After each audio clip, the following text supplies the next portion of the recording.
Hi chickens, I'm just going to give you a few thoughts now on intuition, how to make sure that it's on the surface and ready for you when you're doing your tarot cards for yourself or somebody else.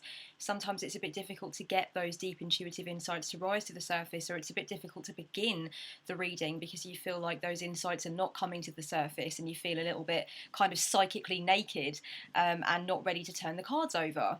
So a few things that I would suggest. Firstly, before you hold space for somebody else or for yourself, which is essentially what giving a tarot reading is all about, at least from my perspective, it's holding space for somebody to work through their issues, for somebody to get in touch with their sense of self or with what needs to be healed, what needs to be released, etc. It's quite thirsty work. So if you've had a really stressful day and a lot of stuff has gone on in your day, or you've got a lot of concerns going around in your mind, or work was particularly difficult or whatever, when you come into the kind of frame of mind to hold space, you need to be able to get rid of that kind of stuff first. So if you feel like you're not quite ready to go into a tarot reading setting for yourself or somebody else because you feel like insights aren't really going to come up, you don't feel that you're in the right frame of mind, you don't feel like you're ready to be what we would call a clear channel or a clear vessel, if you like, then I would suggest considering whether or not you need to shake it out. Just shake out the concerns of the day. And what I do when I start reading for a client is I immediately abandon everything I was thinking about a second before the reading started. I need to do that in order to give it my time and my attention and my focus in the way that it really deserves it to be given. So what I will do is, if I feel like I'm having difficulty doing that, I will meditate in front of my altar for a while. That's quite a good one. I will also take a walk. I'll go for a walk around the block. I'll take in the air. That'll be much more exciting later this year when I have a dog. We're getting a dog and a cat because I never really wanted a dog. I mean, I love dogs. I love all animals, but I never really wanted a dog. It wasn't really on my list. But then I met my sister's dog and it was all over. So now we need a dog and a cat. I fell in love. So yeah, I'll go for a walk around the block, which will be more exciting when I have my little canine friend with me. I just take the air. I just clear my head. I think that's very important to do. I think you owe it to yourself and you owe it to your querent. You especially owe it to yourself if you're reading your own cards, just to clear your head, just shake it out. In fact, sometimes it helps to physically shake it out. There's one particular Jungian analyst, I think her name is it Margaret Woodman? I'm terrible. Marion Woodman, I'm terrible for forgetting. And she actually uses a lot of body exercises in her Jungian group therapy session. She was talking about it once in an interview. And she was saying that at one point she was getting her patients to become lions, to actually imagine themselves into the bodies of lions and actually, getting ready to charge towards prey kind of thing. And she was talking about the value of physical movement and the value of actually adopting posturing to try and describe how it is that you want to feel inside. And I think that's really true of shaking it out. I feel like there can be some kind of transformative psychodrama involved in that, which is quite helpful. So yeah, going for a walk, taking the air, kind of shaking it out, being quite open and honest with myself about what it is that's kind of making me feel an emotional resistance towards holding space. And it's always something to do with me feeling that I'm not going to be 100% there, and there are always ways and means of getting around that. So if you've not tried those things, I would do. Just going within and finding the core is so difficult when you're learning how to do it, and so easy and organic once you've done it a few times, and it really does help when you're trying to get yourself into the space that you need to be in order for intuitive insights to come forward. However, in other videos, I'm just going to state this now, in other videos I have talked about the value of knowing yourself to the extent where you do not go into reading your own cards if you are very angry about the situation still, or if you still feel like you're not going to be comfortable with being challenged, or if you feel like things that might come up in the cards would put you into a volatile frame of mind. Only you and you alone can know when it's the right time to actually get the most out of the cards, and that's what you really want to do with tarot. And if you're reading for somebody else and it's a friend and you're quite close to the situation, perhaps it's a reading that they want about a partner that they're with and you're not very happy with that partner because they've screwed with your friend, and so you have this emotional involvement, again, that might be just knowing the difference between being able to be objective and put your insights across, and actually knowing when you've crossed your own boundary and when it's probably not you that should be doing the cards. So that's something that you need to go through on a case-by-case basis, but it really takes self-awareness. And if you're already playing around with tarot, then I already know that you probably have that in oodles. So those are things you can do. A lot of tarot readers work with crystals to help to hone their intuition and to help them feel like they really are that clear channel and they're allowing things to come through. I have a few crystals. I mean, I always have on my bedside table, right next to where I do 99.9% of my readings, I have 2 rose quartz palm stones and a lovely little amethyst cluster which is shaped like a heart. And I play with them as I'm reading things back, and I play with them as I'm looking at the cards, trying to kind of get my insights tied together and trying to understand what the overall themes, energies and patterns are. And they're really, really helpful. When it comes to the occasional reading whereby I sometimes, I might come across a feeling that I can't trust my own judgment, or I might come across a feeling of slight disempowerment, and it will normally be because the cards that have come up are giving me quite complex messages, and I'm really trying to get to the heart of the matter. That is my job when I'm holding space, when I'm giving a client the best possible chance to explore their issues on a long-term level, which is going to give really, really nourishing benefit. I want to make sure that I'm going after the right messages, that I'm understanding what the cards are saying in the sense that it can be of most benefit. And when I'm having trouble with that, or when I feel some resistance to actually going with what my gut is telling me, I always grab my piece of green calcite, because I feel that it's a really empowering stone and it's a very extroverted stone, and it makes me feel almost a little bit like the the Page of Swords, where I kind of feel like I am holding up a sword to a thicket and I'm just about to cut through the BS. And it's almost like when I'm holding it, I'm reminding myself all the time, this is your judgment, this is your moment, you are empowered as the reader. And if you feel that that's the key message and the most potent message, that is what you must write, just put down your reservations. So that's quite an empowering stone. Obviously, everybody's choices of crystals and such will be different. Another thing that I tend to use is snowflake obsidian, and I use this particularly when I'm doing a shadow mapping, an energetic shadow mapping, which is a technique that I have devised over quite a long period of time, and it's a very in-depth shadow work device.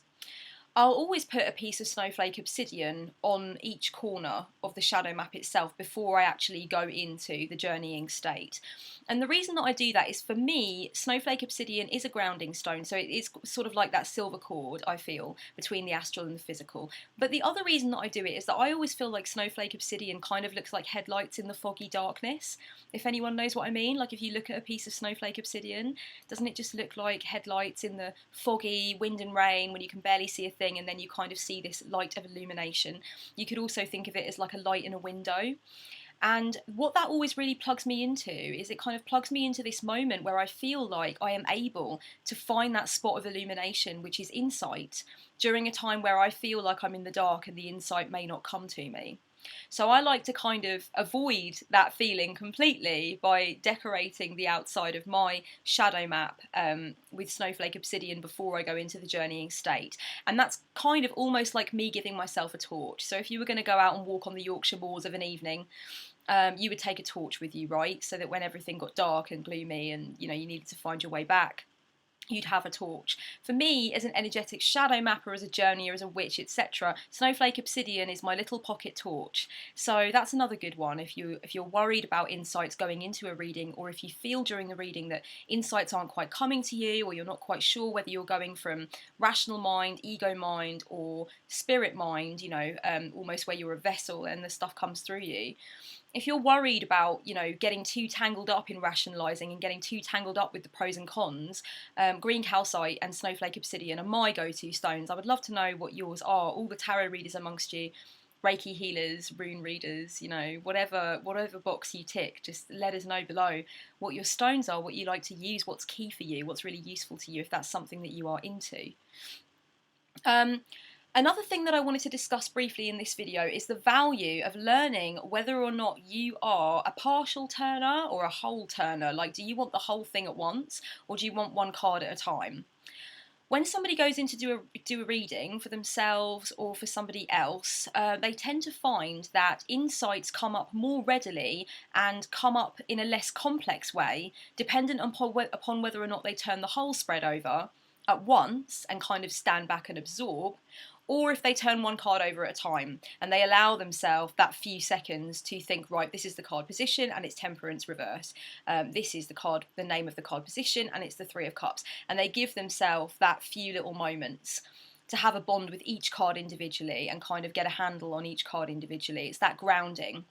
What I like to do is, I'm a whole turner. I just like to turn the whole thing together all at once. So I will draw all of the cards blind, and then I'll turn them all over at once, and I will give myself that time and space to reflect. So when I'm doing a face-to-face reading for somebody, obviously my distance clients don't need to deal with this, but when it's face-to-face, people know. If they've had a reading from me before, they know that there is a moment at which I'm tuning in. So not only am I allowing intuitive insights to come to me, I'm open to them. I'm opening up my chest, I'm opening up my heart chakra, I'm letting the solar plexus just spin. However you want to say it, I'm using chakra analogies, but that's kind of how I feel. I feel like I'm open, I'm absorbing, and that's the quiet time. That's the time where you be quiet and wait for me to begin the reading. And I'm also choosing in that moment which card is drawing me most strongly, because I won't always begin the reading with the details on position 1. I do like to go where I find that the symbols and the messages are the most potent. 9 times out of 10, it's the core card that I'll begin with. The core card is the significator, but it's kind of like my version of the significator. It's a little bit different, a little bit not so classic in interpretation. But sometimes I'll start with the unconscious card. Sometimes the higher power card will throw itself at me if it's a general reading. If it's a relationship reading, there'll often be one particular card which is not position 1, but inconveniently and very undeniably pulls me to it. So that's the other thing that I'm looking for. I'm looking for where my intuitive insights are telling me to start. And that requires for me to turn over the whole spread and just allow intuition to guide me. And I kind of feel all of the little handprints of this one specific card just coming for me, and I think that's where I need to begin, and it will flow from there, kind of thing. So try and find out which which camp you fall into. Now, there can be changes with regard to that. Sometimes you will instinctively just feel like you shouldn't turn all of the cards over at once in this particular instance. Some other tarot readers, a lot fewer of them of course, but some tarot readers feel that they only need to turn the number of cards over until they feel they've reached the answer. This is something that I used to do when I was much younger, before I was aware that anybody else had done it. And then I remember, I think I asked the question on Eclectic Tarot, I said, have you ever lain out a 15 card spread and almost felt like just turning one card over at a time until you got the clarity of the message, until there was the greatest degree of lucidity, and then felt almost as if the other cards were redundant or not needed? And a woman replied and said, well, if you think about it, it's really no different than scattering runes. You scatter runes, some of them, land face down, some of them are up, and you just know that the ones that are up are the ones that were supposed to answer the question. So if you are, magnetically drawn towards certain cards and you turn them over, and then you automatically kind of know that the rest of the messages are in some sense redundant or too distant to get a handle on, then it's really no different than reading runes. And if you're comfortable with that, that's what you should do. So that kind of plugged me into even another way of thinking about how your intuitive insights and the availability of space for your intuitive insights to actually sit there and do their thing and kind of cook in their broth has very much to do with how you turn the cards over. So try and work out what kind of camp you fall into, or what you actually favour when you're doing readings for yourself or for other people. Do you like to turn the whole spread over at once, or do you like to go one card at a time? Because that can be a very potent way of working out whether or not your insights are coming to you more or less easily based on that one seemingly insignificant decision. But it does actually help to think about those things. And the last thing I wanted to mention for this video was the value of challenging yourself, pushing yourself, speed reading, if you like. A few times during the trainee tarot course and in other videos, I've talked about the value of doing readings in the mirror. So you're imagining that you're in front of a querent, you're imagining you're in front of somebody else, and you get out a 15 card spread and you actually just dictate the spread to yourself in the mirror. And the value of this is really to do with your intonation and your pace and your facial expressions, and how you're actually managing to convey your message with lucidity, whilst at the same time not feeling like you're doing it inauthentically, not feeling like you're wearing a persona of any kind, but feeling like it's coming from the heart, but it's also communicated in a way that the other person is going to be able to absorb and appreciate. So doing readings in front of the mirror is really good. And I think what you could graduate to doing, if you do worry about insights coming forward, if you kind of get that rabbit in the headlights feeling when you turn over a 15 card spread, graduate to speed reading in your practice. So set yourself up in front of the mirror. do 3 card spreads, because 15 card spreads they're going to be stressful for this kind of exercise. 3 card spreads are good, or 1 card spreads. And before you turn the card over, just imagine in your mind a querent and their query. So, you sit there and you just think, okay, I'm imagining that I am reading for a querent called David. He's 35. He's just come out of quite an acrimonious divorce. And on the other side of it, he's wondering whether or not he should actually leave the town where he's lived all this time with his wife and children and actually move on to somewhere new. Or is that him just kind of convincing himself that he'll be able to remove the baggage when really, the pain is inside his heart? So you give this querent a little backstory, give this querent a little thing that they want to come to you for. And I like to go quite far with my imagination when I do practices and things. And on my tiny mentoring session, which you can purchase on my Etsy shop, every student who's gone through a tiny mentoring session has been given one of these fake querents. I've always taken a photograph, a snapshot of a spread, and one of the exercises has always been for them to go ahead with their insights on this fake querent that I've developed. So I'm quite good at it now.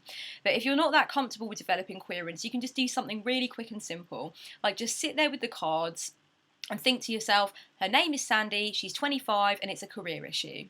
Simple as that.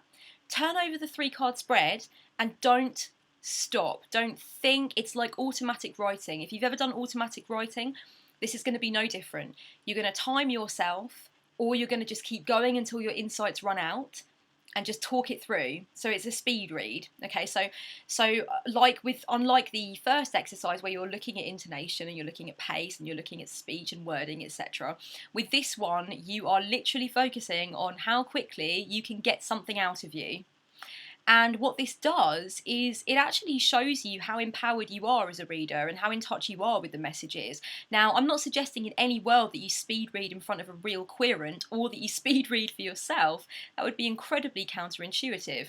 However, as a practice, it's a really good way to recognise that a lot of the blocks that you place on your intuitive insights or that you place on your point of view of what's going on are actually up here.